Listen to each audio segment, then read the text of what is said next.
రేఖ అలాగే అందరూ అయితే ఇంక ఇందుని సీఈఓగా చేశాను అంటే ఇంక నేను చెప్పిన వాటికన్నిటికీ ఇందు తలూపుతుంది అన్నట్టుగా ఆ రాజును కూడా నేను అడ్డు తొలగించుకోవచ్చు అన్న ప్లాన్ చేసి ఇందుని సీఈఓగా చేయాలని చెప్పని రేఖ ప్లాన్ చేస్తుంది. ఇంక రేఖ చేసింది కదా, కానీ ఇందు సీఈఓ కావడం నాకు ఇష్టం లేదని ఇంకా ఐశ్వర్య అయితే ఇందు దగ్గరకొచ్చి నువ్వు నాకు ఒక ప్రాబ్లం సాల్వ్ చేయాలి, అది నువ్వైతేనే చేయగలుగుతావు అన్నట్టుగా తనని తీసుకొని వెళ్ళి రౌడీల దగ్గర కిడ్నాప్ చేస్తుంది. అవును ఇందు, నువ్వు నాకు సీఈఓ కావడం నాకు ఇష్టం లేదు, అందుకే నేను ఇలా కిడ్నాప్ చేస్తున్నాను అంటే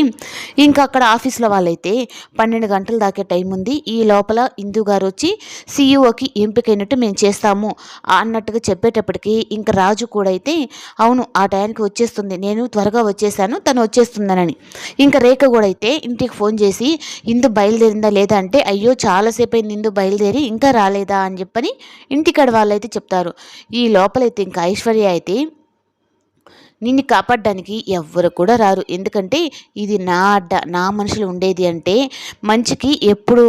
మంచి గెలుస్తుంది న్యాయం అన్నట్టుగా ఇందు చెప్తూ ఉంటే ఏంటి ఇందు నువ్వు నమ్మి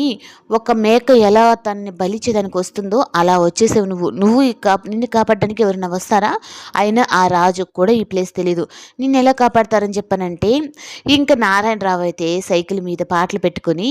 ఇంకా అటుగా వెళ్తూ ఉంటాడు. నాకేదో అనుమానంగా ఉంది, ఈ ఇంటి దగ్గర ఎవరో చాలామంది ఉన్నారు, అయినా ఇంతమంది ఉన్నారు అంటే ఏదో ఒకటి ఉంటారు, ఎందుకంటే మా కోడలను కూడా అలాగే కదా చేశారు అన్నట్టుగా